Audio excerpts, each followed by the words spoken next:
Hello students, welcome back once again. This is Sarvan sir. So in the continuation of chapter 3 human reproduction, today I am going to start the new topic, the female reproductive system. As yesterday I discussed about the basic concept and introduction of the male reproductive system. So let's start today's topic, the female reproductive system. See students, in female reproductive system there are three parts in female reproductive system. First part is primary sex organ, second part is secondary sex organ, and third one is the external genitalia or vulva. In the primary sex organ we discuss about ovaries. In secondary sex organ it is again divided into two parts, accessory duct and accessory gland. accessory duct में oviduct और fallopian tubes आएगा, uterus और वम्ब और फिर cervix. Uterus को फिर से हम पढ़ेंगे अगेन डिवाइड करके. उसके थ्री वॉल लेयर होते हैं, पेरीमेट्रियम, मायोमेट्रियम और इंडोमेट्रियम, जो आगे डिस्कस करेंगे. फिर एसेसरी ग्लैंड्स में बहुत ही इंपॉर्टेंट ग्लैंड्स हैं, मैमरी ग्लैंड्स. ये कैरेक्टरिस्टिक फीचर्स होता है फीमेल रिप्रोडक्टिव पार्ट का, और मैमल्स का भी कैरेक्टर्स है जिसको ब्रेस्ट भी कहते हैं.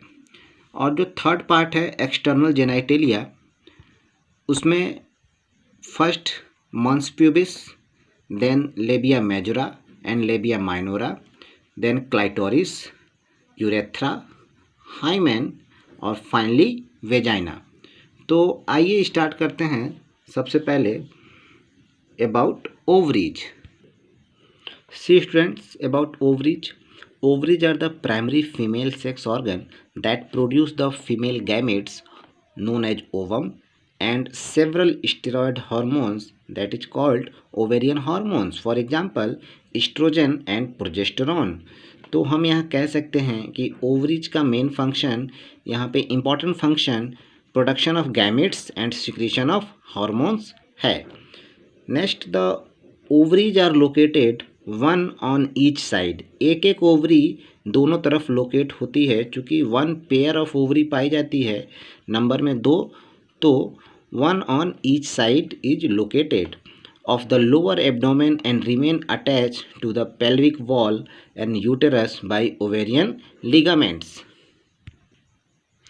Each ovary is almond-like flattened body measuring about 2 to 4 centimeter in length. The outer region of the ovary is composed of developing follicles, and the middle region form the stroma, which contains connective tissue, blood vessels, and mature follicles. The stroma is divided into two regions, a peripheral cortex and an inner medulla. बच्चों, आप ये figure देख सकते हैं.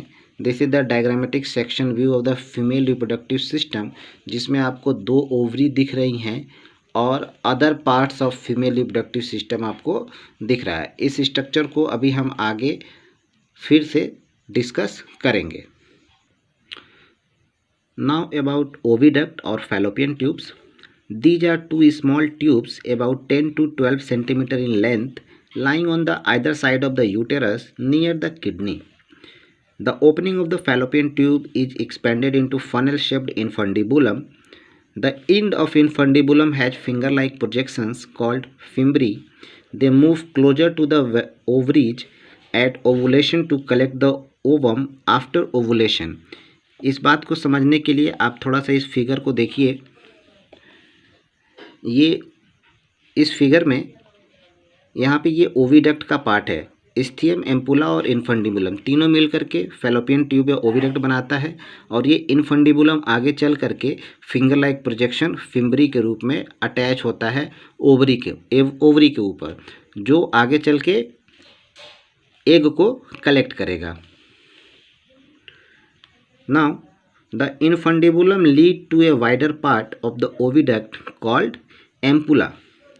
Then isthmus is the last part of oviduct having a narrow lumen which join the uterus. Now start uterus or womb. It is a single hollow muscular pear-shaped structure supported by ligament and attached to the pelvic wall. It is present between the urinary bladder and the rectum. The lower part of the uterus is very narrow and it is called cervix. The cavity of the cervix is called cervical canal which form the birth canal along with vagina. The wall of the uterus has 3 layer of tissue. Uterus की wall में 3 layer होते हैं. आप फिर से इस figure को एक बार देखिए. इस फिगर में ये यूटेरस का पोर्शन है, यूटेराइन कैविटी है. इसमें 3 लेयर होती हैं, पेरीमेट्रियम, मायोमेट्रियम और इंडोमेट्रियम. पेरीमेट्रियम आउटर कवरिंग होती है, मायोमेट्रियम बीच की और इंडोमेट्रियम इनर कैविटी को सराउंड करती है. Now see the wall of 3 layer wall of tissue in the uterus. Number 1, perimetrium. This is outer thin covering of uterus wall. Myometrium, middle thick covering or thick layer of smooth muscle fiber which contract strongly during delivery of the baby. जब baby की delivery होती है तो ये layer contract होती है. और जो तीसरी लेयर है endometrium.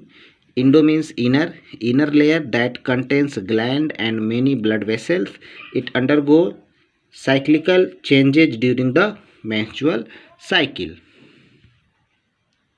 See students, this is a diagrammatic sectional view of the female reproductive system in which you can see the vagina, then cervical canal, then cervix और फिर ये आगे चल के ये यूटेरस का पार्ट है, वंब का पार्ट है. इसमें यूटेराइन कैविटी होती है और यहाँ पे यूटेराइन फंडस, थोड़ा सा फूला हुआ भाग है जिसको यूटेराइन फंडस कहते हैं. और यहाँ पे ये 3 लेयर जो आपको दिखाया जा रहा है, इनर लेयर को इंडोमेट्रियम, मिडिल लेयर को मायोमेट्रियम और आउटर लेयर को पेरीमेट्रियम. पेरीमेट्रियम आउटर कवरिंग होती है, मायोमेट्रियम मिडिल कवरिंग होती है जो कॉन्ट्रैक्ट होती है on the time of delivery.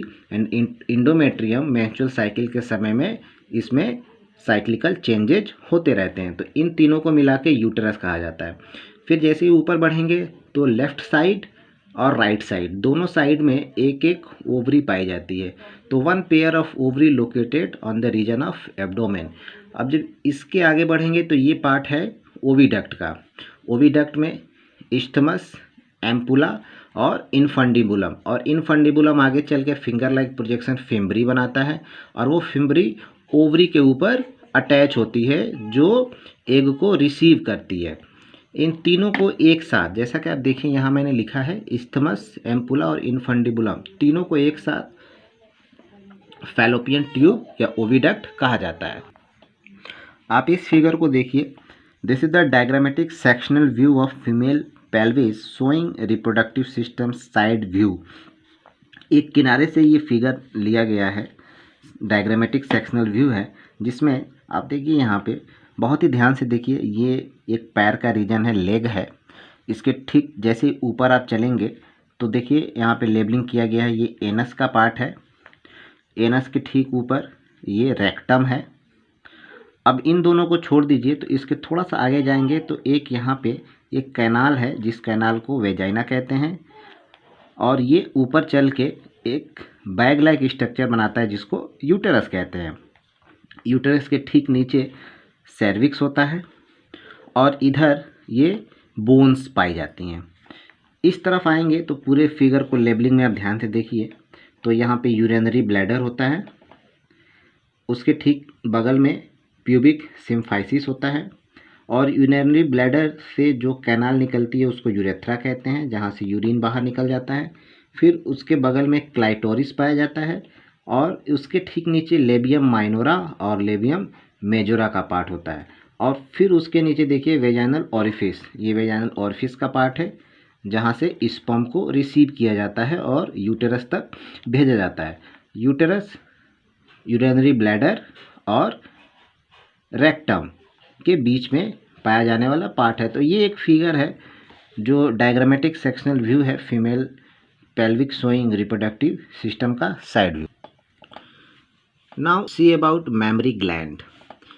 Memory gland is a characteristics of all female mammals. The mammary gland or breast are paired structure that contain glandular tissue and variable amount of fat.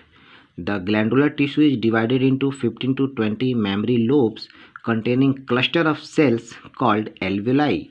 The cells of alveoli secrete milk which is stored in the cavity of alveoli. The alveoli open into mammary tubules. Then the mammary tubules of each lobe open into a small mammary duct, and several mammary ducts join to form a wider mammary ampulla that is connected to lactiferous duct just before the nipple, through which milk is released.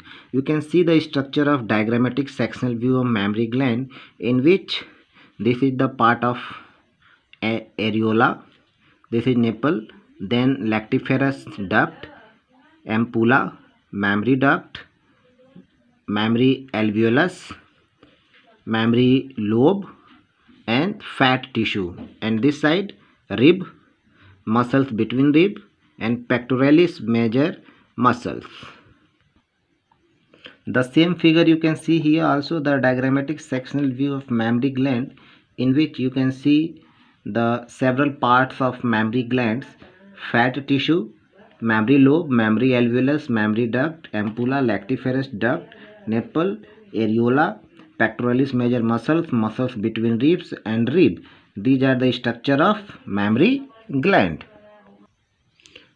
Now about external genitalia or vulva. The external genitalia of females are collectively called vulva and consist of the following parts. First one, mons pubis.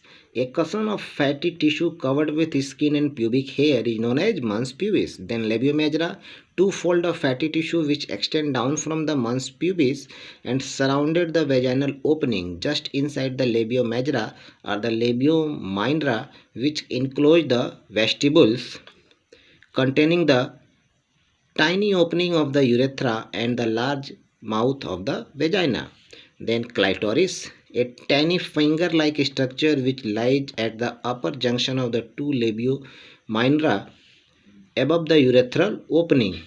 And now the hymen, it is very important, a thin mucous membrane that covers the vaginal opening either partially or entirely.